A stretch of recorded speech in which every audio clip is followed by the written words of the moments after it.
నమస్తే. ఈరోజు మన స్టూడియోలో ప్రముఖ తంత్ర జ్యోతిష్యులు, జ్యోతిష రత్న, జ్యోతిష సామ్రాట్ చింతా రుక్మాన్ గదరావు గారు మనతో ఉన్నారు. సో గురువుగారితో మాట్లాడేద్దాం. నమస్కారం గురుగారు. మాతృదేవోభవ, పితృదేవోభవ, ఆచార్య దేవోభవ. ఓం నమో మాందేశ్వరాయ నమః. గురుగారు, సెప్టెంబర్ మాసంలో మకర రాశి వారి పరిస్థితి ఏ విధంగా ఉండిపోతుంది? చంద్రగ్రహణం ఉంది, మనకి నెల చివరిలో దేవీ నవరాత్రులు ఉన్నాయి. సో ప్రస్తుతానికి వీళ్ళ టైం ఎలా నడుస్తుంది, ఎలాంటి జాగ్రత్తలు తీసుకోవాలి వీళ్ళు? ఈ సెప్టెంబర్ నెల మకర రాశి వాళ్ళకు ద్వితీయంలో చంద్రగ్రహణం జరుగుతూ ఉంది. రాహు ద్వితీయంలో, అష్టమంలో కేతువు, మూడవ వెంట శని వక్రంలో ఉన్నాడు, ఆరవ వెంట గురువు ఉన్నాడు, 7, 8 స్థానాల మీదుగా బుధ శుక్రులు, 8, 9 స్థానాల మీదుగా రవిగ్రహము, 9, 10 స్థానాల మీదుగా కుజగ్రహం సంచారం ఉంది. ఈ రాశి వాళ్లకు కుజుడు బాధకాధిపతి. మకర రాశి వాళ్ళకు ఎవరైనా బాధపట్టే గ్రహం ఏదైనా ఉంటే మొట్టమొదటి కుజుడే. ఆ కుజుడు 10వ ఇంటికి వస్తున్నాడు. 10వ ఇంటికి వచ్చి రాశిని వీక్షిస్తాడు. అంటే బాధ అంటే ఇంక అది సంబంధం ఉండేది, సంబంధం లేనిది ఏదైనా సరే వీళ్ళకి టెన్షన్లు పెరిగేదని అవకాశం ఉంది. కుజుడు రక్తానికి అధిపతి కాబట్టి, ఇది ఈ రాశికి బాధకు అధిపతి కాబట్టి కొన్ని టెన్షన్లు పెరుగుతాయి. అందులో ద్వితీయంలోనే మనోకారకుడు చంద్రుడు, సప్తమాధిపతి రాహుగ్రహ చంద్రగ్రహంలో ఉన్నాడు. అప్పుడు ఏదన్నా ఉంది గ్రహణం ద్వారా ప్రభావం ఎక్కువగా అంటే మకర రాశి వాళ్ళకు కూడా ఉంది. ఆ ప్రభావం ఎక్కువ ఉంది. రాహువు ధనస్థానంలోనే ఉన్నాడు. తృతీయంలో చేసే ప్రయత్నం అనేటువంటి స్థానంలో శని వక్రంలో ఉన్నాడు. అంటే రాశ్యాధిపతి తృతీయంలో వక్రించేస్తాడు. వీళ్ళ ప్రయత్నాలు ఫెయిల్యూర్ అవుతాయి. ఎన్నో ప్రాజెక్టులు పెండింగ్ పడవచ్చు, ధనపరంగా నష్టపోవచ్చు. అంటే డబ్బులు ఎవరికైనా ఇచ్చి మోసపోయేదానికి అవకాశం ఉంది, లేదా ఆల్రెడీ ఎవరైనా తీసుకున్న వాళ్ళు ఇవ్వకుండా మోసం చేసిన అవకాశం ఉంది. ఎందుకంటే రాహు అంటేనే మోసం, స్కాముల్లో ఇరుక్కోవటానికి అవకాశం ఉంది. రాహు అంటేనే మోసం. ప్రపంచంలో ఏదైనా మోసం ఉంటుందో రాహువే. ప్రపంచంలో ఏదైనా మాఫియా ఉందంటే ఆల్ మాఫియాస్ రాహువే. ఇక్కడ సప్తమాధిపతి చంద్రుడు మనోకారకుడు గ్రహణంలోకి వచ్చేసాడు. బాధకాధిపతి కుజుడు 10లోకి వచ్చాడు. ఆయన మరి ఆయన రాశిని చూస్తున్నాడు. ఇప్పుడు మన రాశి ఫలితాలు వినడానికి ఒక్కొక్క రాశికి మనం కఠినంగా చెప్తున్నా, వాళ్ళకి ఇబ్బందికరంగా ఉన్నా కానీ మనం ఉండేది చెప్పాలి. చివరిలో పరిహారం కూడా చెప్తున్నాం, ఖచ్చితంగా చెప్తున్నాం, చేసుకోవచ్చు, దానికేమి ఇబ్బంది లేదు. ఎంత క్లిష్టపరుస్తున్నా మనకు పరిహారం చెప్తున్నామో ఆ పరిహారంతో వీళ్ళు గట్టిన అయిపోవచ్చు. కానీ ఇక్కడ మకర రాశుల యొక్క ప్రత్యేక స్వభావం ఏమంటే, వీళ్ళు ఆల్రెడీ ఇప్పుడు నేను చెప్పినంతగా వాళ్ళకి అసలు లెక్క కూడా ఉండదు. అయ్యో ఎన్నో పడిలు వేసాము, ఈయన ఏదో కొత్తగా చెప్తాను అనుకుంటారు. వాళ్ళు లైఫ్తో వాళ్ళు చేసిన ఫైటింగ్ ఎవరు చేయరు. పరిస్థితులతో వాళ్ళు చేసేటువంటి ఫైటింగ్, పోరాటం ఇంకెవరు చేయరు. మకర రాశి అంటేనే విప్లవాలకు, తిరుగుబాట్లకు, ఎదురుదాడికి నిలయం మకర రాశి. ఫ్రీడమ్ ఫైటర్స్ ఎక్కువ మొత్తం దాంట్లో ఉంటారు. ఉద్యమాలు జరగాలంటే మకర రాశి, మకర లగ్నంలో స్టార్ట్ అయిపోతాయి. వాళ్ళంతా చూసుకోరు, ఆ మకర రాశిలో విజిలేస్తారు అంతే. ఓటర్స్ అంతా మకర రాశి. ప్రపంచవ్యాప్తంగా ఉన్న కార్మిక వర్గాలు మొత్తం, కార్మిక సంఘాలు, లేబర్స్, కష్టపడే ప్రతి ఒక్కరూ మకర రాశి. వీళ్ళకు కష్టపడడం అంటే వాళ్ళకి అది ఏదో ఒక పైనాపిల్ జ్యూస్ లాగా, గమ్మున కూర్చునే వాళ్ళకి కాదు. వీళ్ళు ఒళ్ళు దాచుకోరు అంటారు. కష్టపడి హ్యాపీగా ఫీల్ అవుతారు. ఎందుకంటే అది విప్లవ రాశి అని చెప్పాను. విప్లవాలు కాలాడిస్తే కూర్చునేవి కావు. అవి ప్రాణాలకు లెక్క చేయరు, దేనికి లెక్క చేయరు. విప్లవ గీతం రాయాలంటే కూడా మకర రాశిలో పుట్టాలి. కాబట్టి ఆ రాశికి మనం ఈ విధంగా క్లిష్ట పరిస్థితులు అని చెప్తే ఎట్లా ఉంటుందంటే వాళ్ళకి చెక్కల గింతలు పెట్టినట్టు ఉంటుంది అని అడిగితే. కాబట్టి మకర రాశి వాళ్ళకు బాధకాధిపతి వస్తున్నాడు కుజుడు వచ్చి ఆయన ఎక్స్ట్రా ఫిట్టింగ్ లాగా కొంచెం నలుపుతాడు. ద్వితీయంలో చంద్రగ్రహం, తృతీయంలో రాశ్యాధిపతి వక్రం.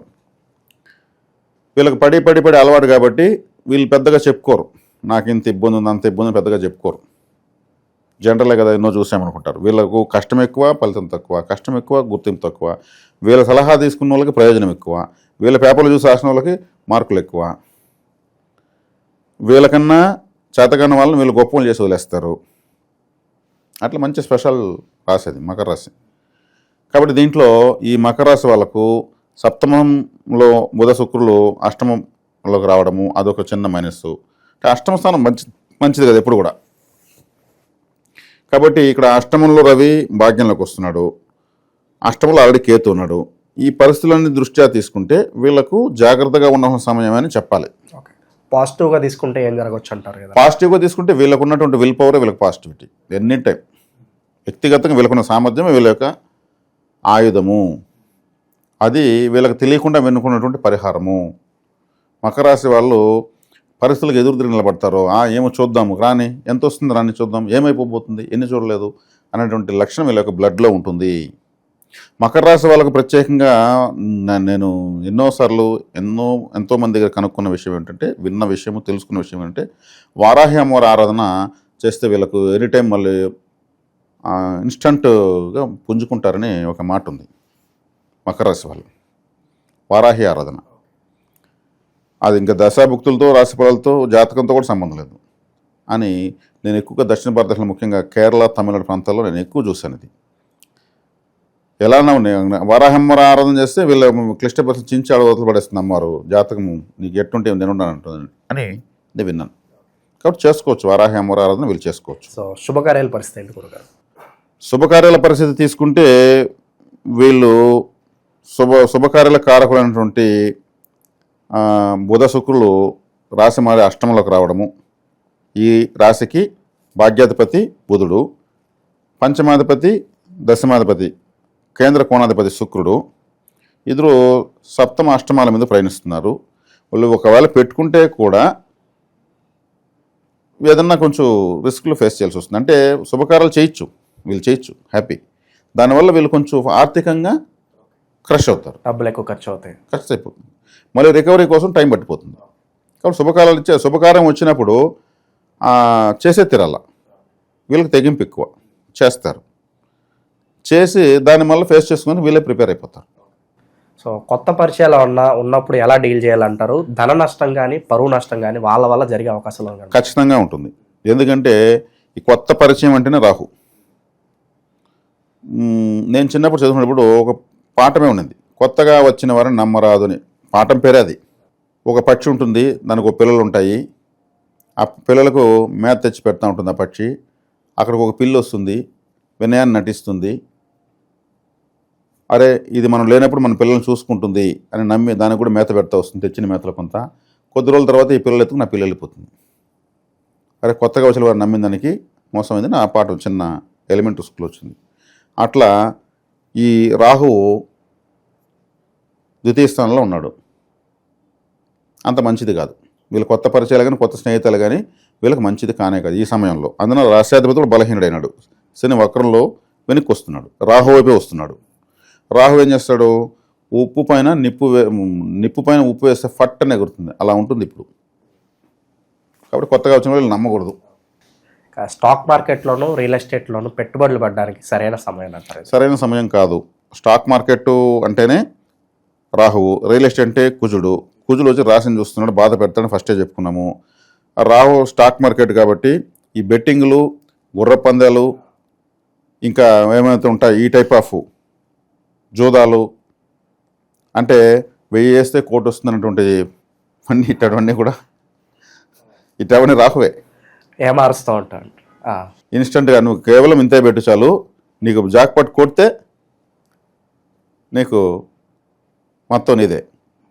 అంటే పోతే కొంతే, వస్తే ఎంతో, ఈ కొంత ఎంతో పుడుస్తుంది. దానికంతా రాహువే కారకుడు.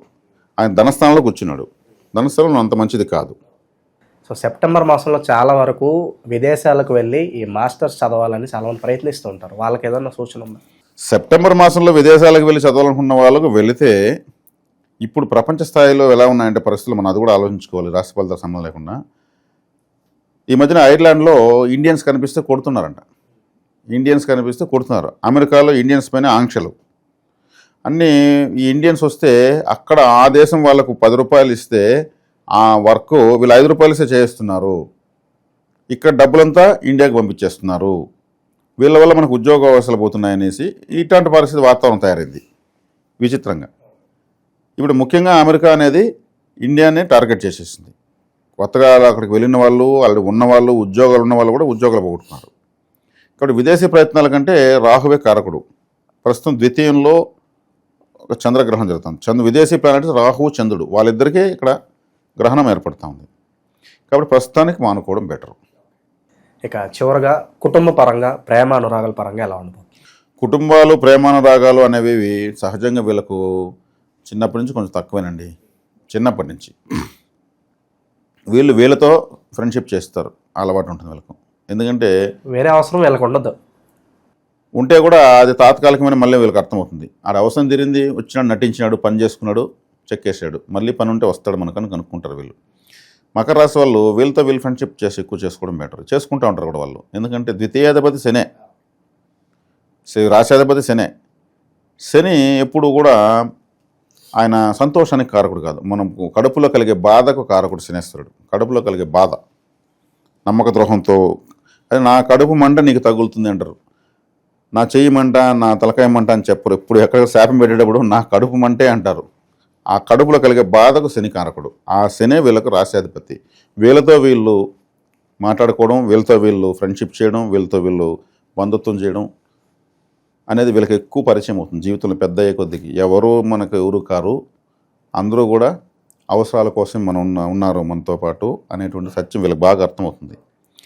కాబట్టి ఇంకా వీళ్ళకు నేను చెప్పిన దాన్ని బట్టి వీళ్ళతో ఫ్రెండ్షిప్ చేసేవాళ్ళు కాబట్టి ఆ సత్యం ఎక్కువ తెలుసుకుంటారు, నవ్వుకుంటారు. ఎంత నమ్మకమైనా కానీ వీరికి ఏదైనా చేసి చూద్దామని చేసి చూస్తారో, వాళ్ళ అవసరం తీరగానే వాళ్ళు తలుక్కుంటారు, వీళ్ళు నవ్వుకుంటారు.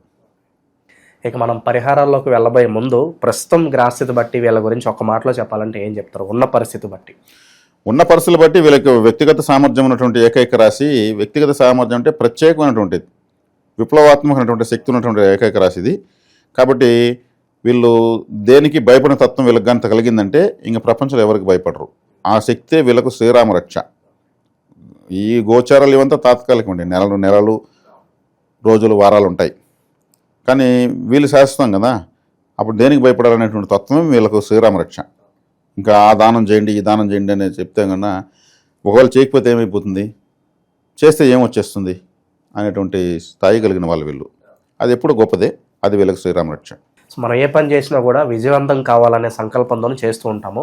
వీళ్ళ ప్రయత్నాలు విజయవంతం కావాలన్నా, అలాగే చంద్రగ్రహణం తాలూకు ఇంపాక్ట్ నుంచి తప్పించుకోవాలన్నా ఎలాంటి పరిహారాలు చేసుకోవాలి? చంద్రగ్రహం తాలూకు నుంచి తప్పించుకునే దానికన్నా దాన్ని ఎదుర్కోవడం బెటరు. ఎలా ఎదుర్కోవాలంటే జప తప హోమ దానాల వల్ల వీళ్ళు దాన్ని ఎదుర్కోవచ్చు, ఎదుర్కొని దాని యొక్క తీవ్రతను తగ్గించుకోవచ్చు. ఈ రాశి వాళ్ళు కాకుండా ప్రతి ఒక్క రాశి వాళ్ళు. కర్మను ఎప్పుడు మనం తప్పించుకోలేము, ఒకవేళ తప్పించుకుందాం అది ఇంకా ఎక్కువైపోతుంది. అదే దాన్ని ఫేస్ చేసామంటే ఎక్స్పీరియన్స్ వస్తుంది, పరిణతి వస్తుంది. చిన్నప్పటి నుంచి కూడా అప్పుడప్పుడు జలుబు జ్వరం రావాలి, అలాగే గొంతులో మార్పులు, తల్లో బ్రెయిన్ డెవలప్మెంట్ ఇవన్నీ జరగాలంటే జలుబు జ్వరం రావాలంటారు, డాక్టర్లు చెప్తారు. అవి రోగాలు కావు బాబు, సిమ్టమ్స్. చిన్నప్పుడు ఉన్నటువంటి క్యూట్ వాయిస్ పెద్ద నాకు ఎందుకు ఉంటుంది, ఉండదు. కాబట్టి జలుబు వారం రోజులు పోదు, అదే దాని ట్రీట్మెంట్ చేసి వెళ్ళిపోతుంది. మందులు వాడితే వారం రోజులు, మందులు వాడకపోతే 7 రోజులు అని సామెత వచ్చేసింది దానికి. అట్లా ఈ రాశి వాళ్ళకు చేసే ప్రయత్నాలు సక్సెస్ కావాలి. మీరు అడిగారు అంటే 3వ రాశి వీళ్ళ ప్రయత్నము.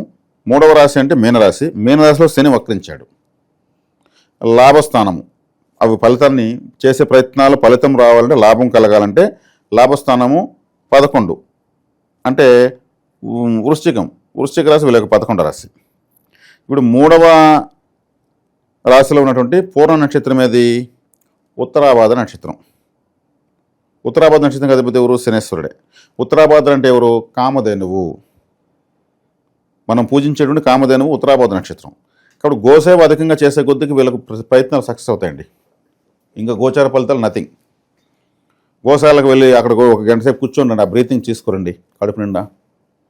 ఇప్పుడు మనము ఒక డ్రైనేజ్ పక్కన ఉంటాం, ఏం బ్రీతింగ్ చేస్తాం? కడుపు నిండా దుర్గంధాన్ని బ్రీతింగ్ చేస్తాం. రోగాలు వస్తాయి, కిడ్నీలు చెడిపోతాయి, టాక్సిన్స్ లోడ్ అయిపోతాయి. అదే గోశాలలో ఉంటే అద్భుతమైనటువంటి ఆ యొక్క అమృత తుల్యమైనటువంటి గాలి మనం పీలుస్తాం. ఆటోమేటిక్గా మనలో ఉన్న నెగిటివ్ బర్న్ అయిపోతుంది, కాలిపోతుంది, అనుగ్రహం పెరుగుతుంది. కుదిరితే ఎంతో కొంత అటు ఫుడ్కో, మెడిసిన్కో, కుటీరాలకో, సంరక్షణకో మనం ఇవ్వాలి. సేవ మన శక్తి కొలది లైఫ్ టైం చేసుకోవచ్చు. లైఫ్ టైం వీళ్ళు గోసేవ చేసుకుంటే వీళ్ళ ప్రయత్నాలు సక్సెస్ అవుతుంటాయి. అదేవిధంగా లాభస్థానము 11వ రాశి వృశ్చికం, అందులో నడి నక్షత్రం అనురాధ. అనురాధ నక్షత్రం అంటే ఏమి? వృశ్చిక రాశి అంటేనే బాత్రూమ్ అని చెప్పాను ఇంతకుముందు ఒక వీడియోలో. ఎస్పెషల్లీ అనురాధ నక్షత్రం అంటే లెటిన్ బేషన్, మన మలమూత్ర విసర్జన అవయవాలు, మన ప్రైవేట్ పార్ట్స్ అని కూడా అంటూ ఉంటారు. కాబట్టి దీనికి ఏం చేయొచ్చు అంటే, వీళ్ళింట్లో బాత్రూమ్ వీళ్ళు ఎప్పుడు శుభ్రం చేస్తారంటే 11వ స్థానం అనేది వీళ్ళకి బెనిఫిట్ అవుతూ ఉంటుంది. బాత్రూమ్ గలీజ్ గురించి పెట్టుకుంటారా? పెట్టుకోరు కదా. లాభస్థానం అదే అయింది, బాత్రూమే లాభస్థానం అయింది.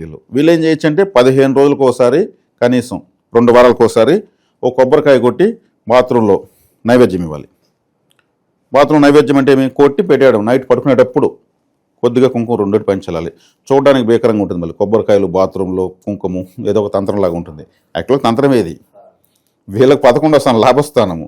లాభం మంచి పెరగాలంటే దాన్ని శుభ్రంగా పూజ లాగా చూసుకోవాలి. వీళ్ళే క్లీన్ చేసుకోవాలి నీట్గా, శుభ్రంగా మొహాన్ని మాస్క్ వేసుకొని నీట్గా వీళ్ళు కడిగితే వీళ్ళ 11వ స్థానం శుభ్రం అవుతుంది. ఈ కొబ్బరికాయ పరిహారం చేసుకోవచ్చు. తెల్లవాత వేసి డస్ట్బిన్లో వేసేయాలి. అదే మలమూత్ర విసర్జన అవయవాలు నేను అన్నాను కదా, మరి డెలివరీ హాస్పిటల్స్, మెటర్నిటీ అంటారు, చిన్నపిల్లల ప్రసూతి హాస్పిటల్, ఆ హాస్పిటల్కి వీళ్ళు ఫ్లోర్ క్లీనర్స్, టాయిలెట్ క్లీనర్స్ తీసిచ్చే కొద్దికి వీళ్ళ లాభాలు పెరుగుతాయి. ఇది చేసి చూస్తే ఆచరణలో తెలుస్తుంది. ఇవి ప్రకృతి పరిహారాలు. ఈ ప్రకృతి పరిహారాలకు, వ్యక్తిగత పరిహారాలకు, తంత్ర పరిహారాలకు గోచారంతో సంబంధం లేదు, జాతకంతో సంబంధం లేదు. లాభస్థానం బలపడిందంటే లాభాలు పెరుగుతాయి, ప్రయత్నస్థానం పెరిగిందంటే మన ప్రయత్నాలు సఫలీకృతం అవుతాయి. అప్పుడు గోసేవ, మాతృసేవ. మాతృసేవ అంటే హాస్పిటల్లో, అరే గర్భిణీ స్త్రీలకు వీళ్ళు ఏదైనా ఆటో కానీ పెట్టుకున్నాం ఉదాహరణకు, ఈ మకర రాశి వాళ్ళు గర్భిణీ స్త్రీలకు ఉచితంగా మేము హాస్పిటల్ తీసుకెళ్తాం, వెనకాల బోర్డు వేసుకుని కొన్ని ఆటోలు తిరుగుతుంటాయి, వాళ్ళు మకర రాశి వాళ్ళు ఉంటారు. ఇది వాళ్ళకి వచ్చేస్తుంది. ఆ మాతృభావము, వాళ్ళ చెల్లో తల్లో అక్కో ఉంటే మనం ఎట్లని ఆలోచిస్తారు వాళ్ళు, అది వచ్చేస్తుంది. ఈ 2 వీళ్ళకు ప్రయత్నాలు లాభాలు తెచ్చిపెట్టేటువంటి, చేసిన ప్రయత్నాలు లాభంగా మారే విధంగా చేస్తుంది. దీనిలో ఎటువంటి సందేహం లేదు. మన నక్షత్ర కారకత్వము దాని యొక్క వ్యక్తిగత పరిహారం చెప్తున్నాం. అదేవిధంగా వీళ్ళు అనురాధ నక్షత్రం అంటే ఏమంటే మనం తినే పొంగలి, నెయ్యితో చేసినటువంటి పొంగలి వీళ్ళు ఫేవరెట్ ఫుడ్గా తీసుకోవచ్చు. సో సెప్టెంబర్ మాసంలో ఓవరాల్గా మకర రాశి వారి పరిస్థితి, వీళ్ళు చేసుకోవాల్సిన పరిహారాలు చాలా అద్భుతంగా వివరించారు. ధన్యవాదాలు గురుగారు. ధన్యవాదాలు.